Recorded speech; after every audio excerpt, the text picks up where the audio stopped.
because we have to finish this conversation. So I'm hitting my pull-ups. Okay. But I don't eat the cherry on top. Like, I put it to the side. So it's not needed. The introvert in me doesn't know what to say. Your girl is also scared. Like, some of the strongest people are the ones who quit medical school to do something else. If you don't know, now you know. Hi everybody. It's time for your dose of vitamin DD. I have something on my mind, and this one is fresh off my mind. I was just driving home from small group, and I figured I would start off this one here. And I want to talk about gluttony, setting goals, and actually achieving those goals, right? This is all in the same aspect, so to speak. So with gluttony, you know what? Let's look up the definition of gluttony. So gluttony is habitual greed or excess in eating, right? I need some more. All right, this says, what is gluttony and why is it a sin? Gluttony, one of the 7 deadly sins, is defined as excessive or uncontrolled consumption, often of food and drink, but can also extend to other areas like material possessions or experiences. It's considered a sin because it's a lack of self-control and a way of prioritizing personal desires over spiritual well-being and potential harm to others. Gluttony goes beyond simply eating too much. It involves a lack of moderation and a compulsive desire to consume, often to the point of excess and waste. The Bible doesn't explicitly list gluttony as a sin, but it does emphasize the importance of self-control and temperance. Scripture warns against excessive consumption, laziness, and materialism, which can be seen as manifestations of gluttony. So, I think that I experience or I practice gluttony to an extent. I think that in the past few months, I have definitely mitigated that a little bit, and in some areas, not all areas. So for example, at my job, we have candy that we have for patients, which, I mean, now that I think about it, why are we giving candy to patients? But whatever.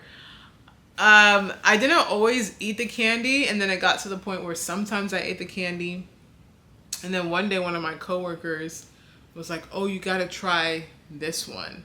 So it was a Hershey's with toffee in it. She was like, you gotta try this one, it's so good. So I tried it, and it was so good. So ever since that day, it was maybe like a week ago or 2 weeks ago, maybe 2 weeks ago, I would always eat the chocolate. And I didn't only eat the toffee one. I ate Reese's, I ate the milk chocolate, I ate the white chocolate cookies and cream. I was eating that chocolate every day, and not even like one piece, at least 3 pieces of the chocolate. And I was like, whoa, like, what am I doing? And I would excuse myself by saying like, oh, well, it's just a few little pieces. I wasn't eating like full bars, but I was eating like the little pieces. But still, like, why are you eating that? I'm the kind of person where I tend to eat food just because it's there, not because I'm hungry. I eat it just because it's there. I eat it because I'm bored. I eat it to keep myself alert. So I'm using it as a crutch. I was idolizing it, and that's not good. So it even got to the point where I went to Walmart and I was like, oh, I need a sweet treat. So I bought the Hershey toffee nuggets, like little pieces. I bought it for my own home, and I was eating. I looked at what's the serving size? Let me just eat the serving size. The serving size was 3 pieces, so I would eat 3 after dinner, and then I was like, kind of want some more. I would eat 3 more. Like, that's crazy. So, I'm getting a phone call. I'm gonna call her back though, because we have to finish this conversation. So, I was just like, man, and I would know it was bad as I was doing it, but it just tasted so good. So like, a little backstory or a little context, I do have a sweet tooth. I do love sweets, and I like to have something sweet after every dessert. But people who know me, they know how much I love fitness and exercise and working out. And while I do love all those things, I also would like to see that reflect in the way that I look. And not to say that my body hasn't changed. My body has definitely changed. I feel like overall I look Like my physique has changed a little bit. I have a little bit of body recomp, but as far as the losing weight aspect, I struggle with losing weight because of my portion control, because I have a sweet tooth, because I love to snack. I've been preaching Hebrews 12:11, which is talking about discipline, having discipline, and although while discipline is hard at the time, in the future you will see the benefit of that discipline. So another one is that I came across this scripture in the Bible app, you know, the daily Bible verse of the day, and it is Romans chapter 12 verse 1, and it says, "Therefore I urge you, brothers and sisters, in view of God's mercy, to offer your bodies as a living sacrifice, holy and pleasing to God. This is your true and proper worship." That one, when was this? This was yesterday, so on Wednesday. That one blessed me and also convicted me, because God gave us these bodies to worship Him, right? God gave us these bodies to honor Him. God gave us these bodies to also to give it back as a sacrifice to Him, right? Holy and pleasing to God. In what way is my body holy and pleasing to God? It's pleasing to God in what I consume.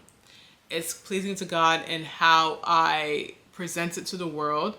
It's pleasing to God in the way I move my body, the way I take care of my body, the way I steward my body, all of these things. So it's basically like God gave me this gift. How am I taking care of it? What is the fruit I'm producing out of it? You know what I'm saying? Like, how am I presenting it to the world so that the world knows that this is a child of God? This is a woman of God. Like, she is of God, right? So I think that's another thing that I have to think about, like all those times whenever I'm, you know, thinking about just binging and just eating and eating and eating. Like, first of all, girl, you're full. Just because it tastes good doesn't mean you have to eat it. Just because it's there doesn't mean you have to eat it. Like, I just bought groceries today and I could definitely go eat something, but like, I'm kind of full. And if I want to eat something, I have the rest of my fruit and I have water. Like, you know what I mean? So I just think that's really good. Now I have two scriptures to really focus on, Hebrews 12:11 and Romans 12:1. I think Romans is really good because God gave us these bodies as a living sacrifice, holy to Him. This was a long what's on my mind segment, but that's okay. I'll catch you guys whenever there's something else on my mind. A lot of people say, "How is your thought?" Did you lose weight? Me? Yeah. No, I don't know. Sure. Does it look like I lost weight? To me, like you lost weight. Oh. Always prominent. Yeah, in the face. I'll take it. I'm serious. I'll take it. I'm faking it. I feel like it's time that we establish a quicker plane/airport experience. Or maybe not quicker, but like more efficient. For example, knowing when your flight is boarding, knowing how many people are on the plane, like all of these notifications should be coming in. We should have a live notification system on our phone to see as the plane is filling up, to know when the plane starts boarding. Because usually you don't know that the gate is closed until you get to the gate and you're like, oh, your gate is closed. And another thing, deplaning. Like, a gate agent has to come connect whatever to the plane. People gotta wait on that. And like, planes can't withstand certain weather conditions. Like, I feel like we're at a point where we should be a little bit more established. I don't know if it's just me. Maybe, I don't know. But it's 2025, people. Let's get things together. And another thing, I feel like it's very inconsiderate when people smoke in public places that are not for designated smokers. Because why am I minding my own business, breathing partially decently fresh air, and all of a sudden I'm about to cough a lung out because you decide to walk over to me and start smoking a cigarette? Isn't that rude? Yes. Yeah. That's so rude. Why would they get close to you? I don't know. And I was about to text you like, hey, I'm at N3 now because this lady's trying to kill me. But then my phone died as I was sending the text I thought your message. phone was gonna die in the air. Well, my phone has been on airplane mode and low power mode. I asked so many people for a charger. You know, Nobody it's has one? crazy how many people use Androids. They don't use Androids. Apple has to use an Apple. Apple's charger has now changed to the Android charger. To Android charger or the USB-C? Mm-hmm. There was one lady who said she had a charger, but she left it in her bag on the plane. Because we deplaned at one point. Oh, they have to do that so they don't have to pay you. What do you mean? If you're on the plane for it's either 3 hours or 4 hours, they have to legally feed you or pay you. So they deplane you so that they don't have to do that. But we weren't forced to deplane. They just said we could. Oh, then maybe you didn't reach the time limit. Because if they get close, they will have you step off. That's crazy. Real quick. I just got out the gym. My shirt is 3 shades darker than it was when I got into the gym. Anyway, so you know me, I walk into the gym, mind my own business. I said, let me hit my pull-ups real quick. So I'm hitting my pull-ups. Okay. Right? Feeling pretty strong. Didn't record nothing. It's just straight vibes. And then this man comes up to me and he's like, oh, are you an athlete or you just working out? I was like, I used to be. And he's like, oh, because like, that's pretty strong. Like most men can't even do that. And I was like, well, you know, I just... And then he's like, you look like a boxer. Have you ever boxed or took a boxing class before? And I was like, I actually did take one before, but it was a lot for me, so I had to dial back. But I do definitely want to revisit boxing. Anyway, long story short, that's the first time. That is the first time I ever got like kudos in the gym about my pull-ups. And so it definitely made me feel a little, you know, feel good about myself, like feel strong. And if I remember correctly, the pull-ups did feel pretty good today because I took a few days off from working out because I just needed my body needed a break. But I just felt really good. And he was a boxing instructor too. And he was saying like, you know, you look like you be working. And I'm like, I do be working. I'm glad you see me. So that's pretty much it. I got my kudos today. Made me feel good, made me feel a little confident about myself. I mean, I'm already confident in my working out because I see the progression over time, but the external validation is like a cherry on top. It's not needed, right? Because like, honestly, when I get like, okay, listen to this analogy. When you have an ice cream sundae, the cherry on top makes it look good, right? Like makes it look appealing, but I don't eat the cherry on top. Like I put it to the side. So it's not needed, but it's good. Like it just things up, if you know what I mean. I was thinking about how like in public places or public areas, basically the gym, because that's really the only public area that I really be at, I don't initiate conversation. Like I do not initiate conversation. And I think part of it is because I think I'm too cool or I think I'm too good to like initiate a conversation. But another part of it is like the introvert in me doesn't know what to say.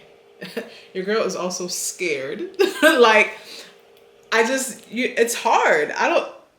Extroverts are really good at that. Me, not so much.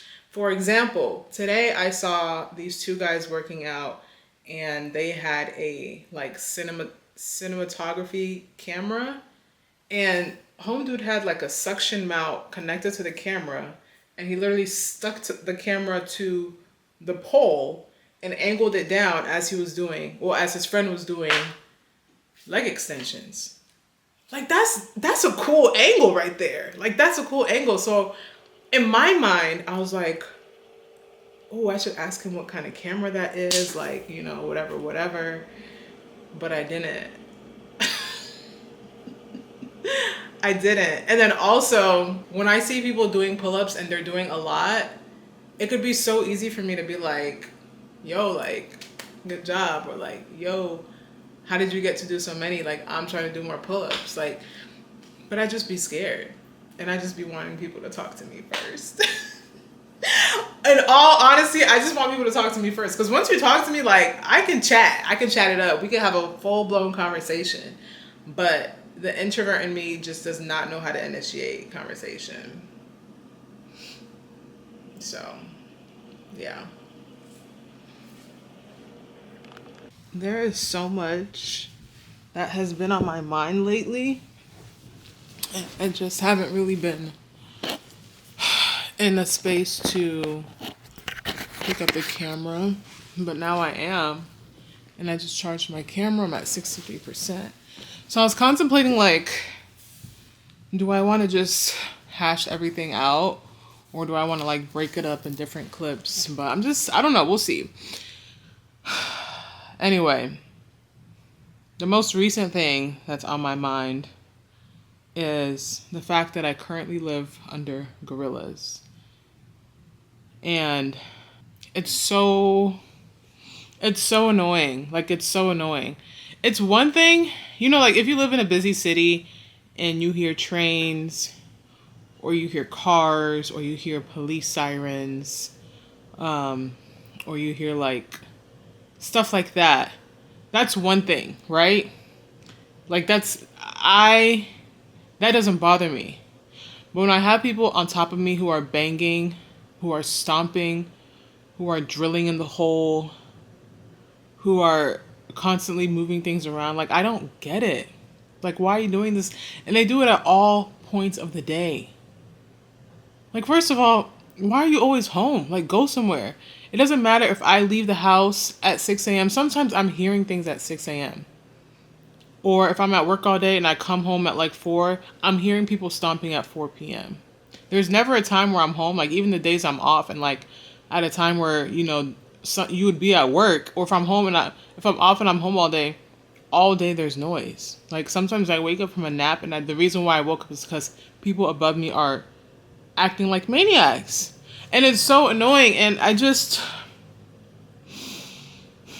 I'm really happy to move, but I just pray that where I move to, that I'm not dealing with the same issue. Because then I feel like I would just be miserable. Like, I really pray that the new place that I move to is not going to be the same type of issue. There's no reason why at all points of the day you're making all this noise.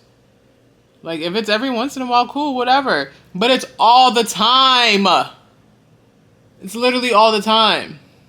And it's crazy because before these people who live here above me now, before them, there was another family or whatever, I guess, whatever you want to call it. The other people that used to live there used to snore so loud. And you would think that I'm not hearing snoring, right? But I would literally be laying in bed and I hear a man snoring so loudly that it would wake me up from sleep. So loudly that I couldn't even fall asleep. To the point where I just started sleeping on the couch. Because, bro, like,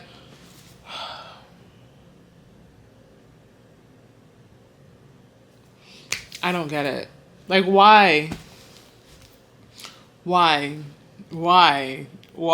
don't get it. Okay, so that's the one thing. That's currently on my mind right now, because for the past hour, they've been stomping above my head. Right now they're playing music, and the music doesn't even bother me.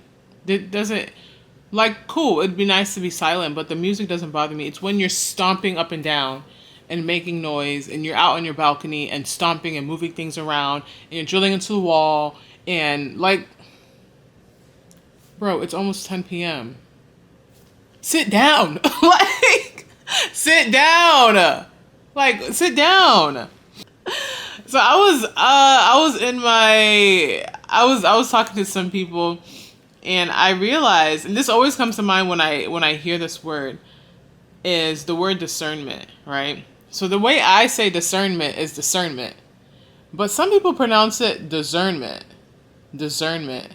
Why do we pronounce it that way? Or why do some people pronounce it discernment? Because that SC sound, it's like that's what it sounds like. But why are people saying discernment? It trips me up every single time. Every time I hear somebody say discernment, I'm like, bro, what? What are you saying? What are you saying? Why are you saying discernment? The word is discernment. So that was another thing. What else did I have written on here? This was a good one. So I wrote down, some of the strongest people are the ones who quit medical school to do something else. And wow. So my opinion on medical school is always that medical school isn't exactly hard, but it's a big sacrifice and it's just a lot. The reason why people call it hard is because you have to learn a lot of information in a short amount of time. If it was spanned out, then you'd be good, right? If you didn't have to do 10 things at once and also do extracurriculars and also have leadership and also do community service and also make yourself stand out and yada, yada, yada, yada, medical school would not be hard. It would just be another thing. Like, it would just be another regular profession, right? But the fact that there's so much information in this period of time makes it hard. It makes it more difficult. It makes it so that you have to sacrifice birthdays, graduations, weddings, travel, self-care, your own things. Like, that's the drawback of pursuing medicine.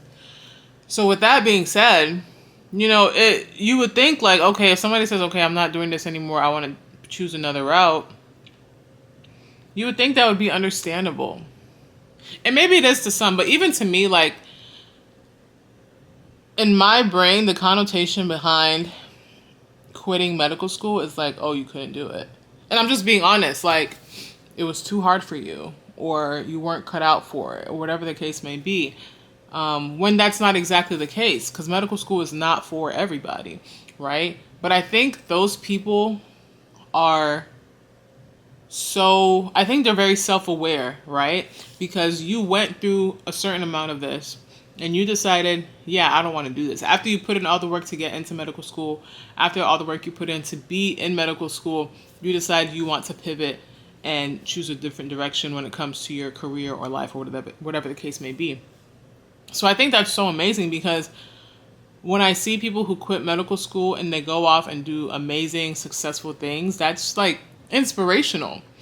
And not inspirational in the sense that like I also would like to quit this pursuit and do something else, but inspirational in the sense that like anything is possible.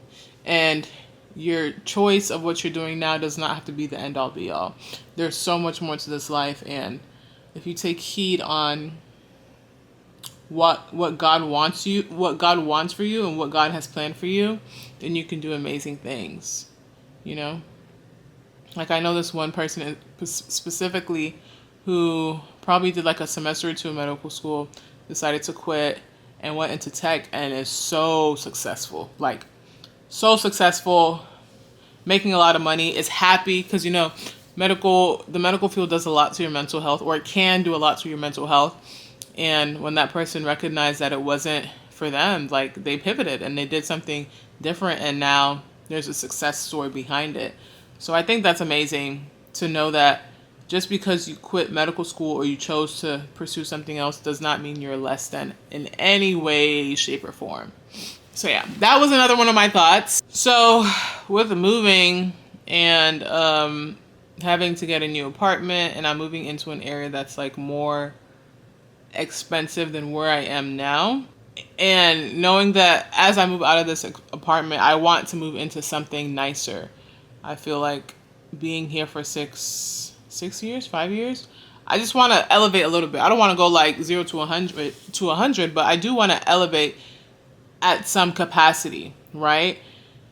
So I went apartment hunting and I found somewhere I really, really loved and really fell in love with, but my income that I will have in the next few months is not going to, it doesn't go within their guidelines. They want 2.5 times the rent.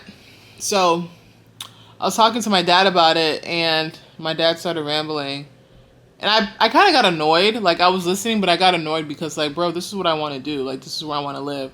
And, like, this is what I want. And he was just saying how, you have to look at your pros and cons. You don't always have to pick your top choice. You can go to a different option and you'll still be good. This and that. And so, like, I was annoyed when he was saying that because, like, bro, this is where I want to live. But then one thing he said that really got me to thinking, and also another reason why I didn't want to go ahead and go with this apartment is because, like, I did so much searching to find this one. Like, I always tell people, like, I love moving, and I do love moving, but the process of finding the place, that's what I don't like. Somebody should just find it for me and then let me just move. Okay, like, that would be great, but this whole beginning process of finding somewhere, putting in your application, deciding on a move-in date, that whole preparation part is what I don't like. So anyway, my dad was saying yada, yada, yada, but then he mentioned, like, sometimes you want to pick up and go on a trip. Sometimes you want to buy new clothes, and if a certain percent of your income is going just on rent and parking and amenities, like, you won't have as much leisure as you do now to be able to go on a trip or buy new clothes or, get your hair done. And in my head, I was like, dang, he's right. Dang, man, my dad is right. Like, he is right. Like, I really didn't think of that. And I'm glad he's there. I'm glad he's here in my corner, annoying me every day, asking me, like, what's going on? What's the updates? Like, while it's annoying, it's very much needed because I don't know it all. And my dad has been through, obviously he has a lot more wisdom than I do because he's lived life longer than I have. And there's a lot to learn from him. He's a very wise man. I'm thankful that he's my father. So when he told me that, in my head, I'm just like, dang, he's right. So I have to hear him out. And now I'm searching again. So I say all that to say that I am learning to be more financially sound and learning how to manage my income better, because, like, things like groceries, gym membership, if I get one, planning trips, seeing my friends, stuff like that. If I get this apartment, which, I mean, I can't afford it, but, like, it's the amount of money left over that I'll have, money that I need to save, and also money that I can have to, like, spend extra. So that's that. Those are the main things I have in my mind. My mind is going a mile a minute recently, and it's getting a little bit overwhelming, to say the least. So I'm glad I have this outlet to just kind of let it out and talk about it. And I don't know if anybody can relate to it. If nobody can relate, that's okay. And if you can relate, just tell me if you're experiencing any of these things, or if there's something on your mind that you would just like to share. All right, so we have something good to talk about today. I'm just thinking about, I know a lot of my thoughts have been about me moving, but it's truly encompassing my entire life right now. So that's what I have to talk about, because that's literally all I've been thinking about lately. So I wanted to let you guys know the pros and cons that come with this move, right? So if you don't know, now you know. If you don't know, I'm moving out of Atlanta and I'm moving into the DMV. Okay, so there's pros and cons to this, of course. The first pro is obvious. Well, for me, it's obvious, is that I'm moving somewhere new. I love new beginnings. I love a new start. I love a fresh start, all of those things. And I feel like I've been in Atlanta for coming on 6 years now. So I need change. I need new scenery. I need new environment. And I'm just blessed to be in a position where I can experience a new change, right? So that's the first one. Let me see where my other ones are. Okay. That's a pro. Another pro which is a big one. This is a big one, especially if you are a woman of color like me, is the hairstylist in the DMV. I have already started saving hairstylists on TikTok because, wow, so much more affordable. To get your braids done in Atlanta in today's day and age, unless you search and search and search, you are not getting your hair done for under $200. And maybe people have their own opinions on it, but me personally, I just feel like I should not have to be paying $200 to get my hair done. Like, there was a day where I got braids for $160. I wish we could go back to that. And then yesterday I was talking to my friend. She said she has a lady who does her hair for $135. Bro, send me the details. But yeah, in the DMV, I have just found that even looking at TikTok, like a quick little search, they have much more affordable prices versus for Atlanta. Granted, the lady that does my braids, like my knotless braids every now and again, I pay her $180. And that's the cheapest I can find. But I had to dig. When I tell you I had to dig to find her. And I held on to her tight. And the thing about it is, I don't be asking her prices anymore because she be trying to up the charge. I don't know what she charges other people, because obviously it's been maybe 3 or 4 years since I first had my hair done by her. And I know that that's not her current price. But as for me, a valued customer, I'm paying you $180, and then I'll add some tip on top of that. So that is another pro. Another pro that I was thinking about is hopefully there's a better dating scene. I don't know what the dating scene is like in the DMV. If you live there, if you know what's popping, let your girl know. Okay, tell me what to look out for. Tell me what to steer clear for. But I'm just hoping for a new environment, new dating scene, a better dating scene. Maybe I just don't know how to date. I don't know what it is.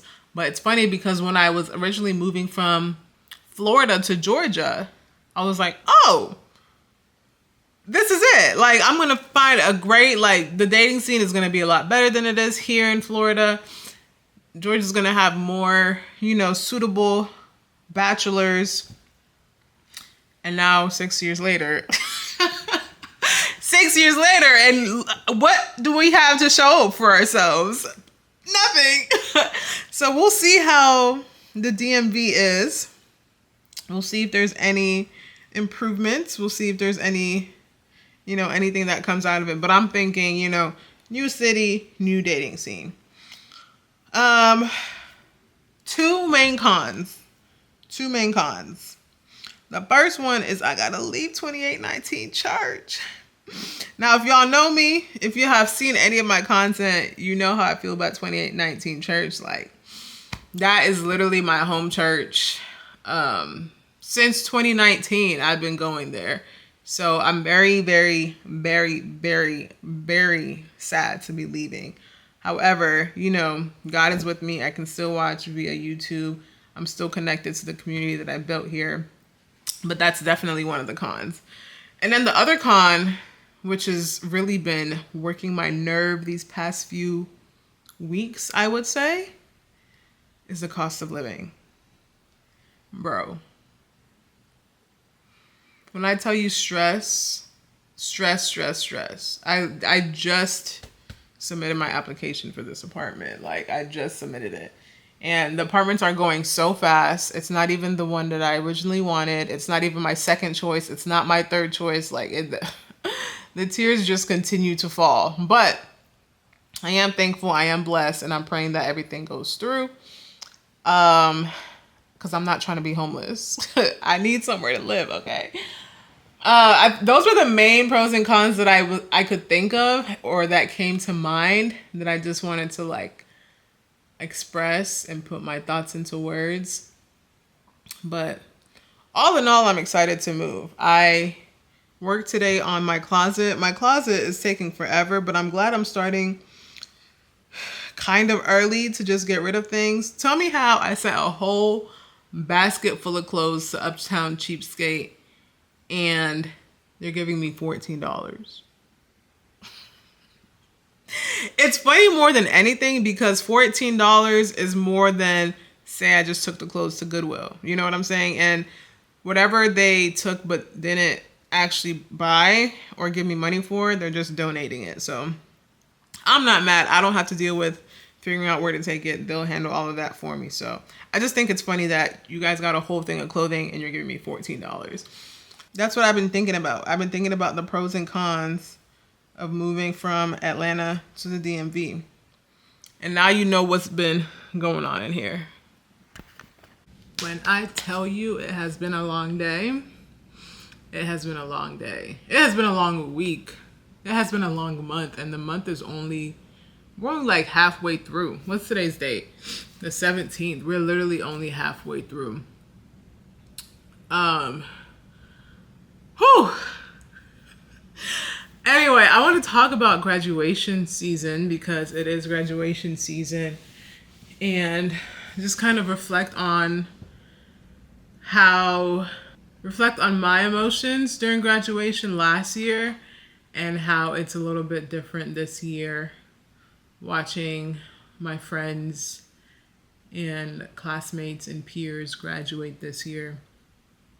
So last year, I had a lot of emotions, but at the end all be all, I was very excited. Like, I think the excitement really kicked in when I walked across that stage. Everything leading up to it, it was all about like, okay, does my makeup look good? Does the outfit look good? Does the hair look good? Like, is everything straight? Like, that's what I was worried about. However, when I walked across that stage and all of my family and friends were like cheering me on and, you know, having that village behind me, it was such an amazing feeling. Like, I really felt like I really did my big one, right? I really felt like God really did his big one. He really brought me through a lot of trials and tribulations over the previous 4 years. So that was a beautiful moment. And now this year, just like being able to witness it from the other side, so to speak. It's funny because in the beginning, like, I didn't even want to go to graduation because I've had such a long week. Like, I feel like I didn't get any rest. I did not work out this week. It was just back to back to back work, or, you know, trying to get a few minutes or hours to just lay down. Like, I was very tired, to say the least. And I did some grad photos this week, and just being there, like helping my friends with what they needed as they were graduating. So I felt like this week was my own graduation, not as in I'm preparing for myself, but like, why am I so tired? Like, why am I doing so much back and forth? I'm not even graduating this year. However, once I actually got to the graduation and I can see the joy in everyone's faces and I can see like the families cheering, there was this one graduate, she graduated with a doctor in something, I don't even remember, but when she walked across the stage, there was this guy in the back and he was just yelling so loud. He was like saying, "That's my mom, like, that's my mom." He was so proud of her. And that was truly just the most beautiful moment I had ever seen. Like, that was just so beautiful. And it was so beautiful that everybody in the audience just started cheering for her too. Like, it was, I don't know. And so then I was also thinking, like, something really cool would be to get a video of all of the families cheering for the graduates, right? Because we always see the videos of the graduates getting hooded or shaking the hands, but I just thought it would be so cool to get, like, videos of families standing up and cheering for their family. Like, that, if anybody wants to take my idea, it's free range. But yeah, it was just such a beautiful day. Like, the moment I got there and the moment I saw all the graduates and like everything settled in, I was like, yeah, I'm happy I came. I'm happy I'm here to celebrate everybody. Everybody looks great. And while the graduation ceremonies are very long, it's like you worked so hard to walk across that stage. So you better walk across that stage, right? Like,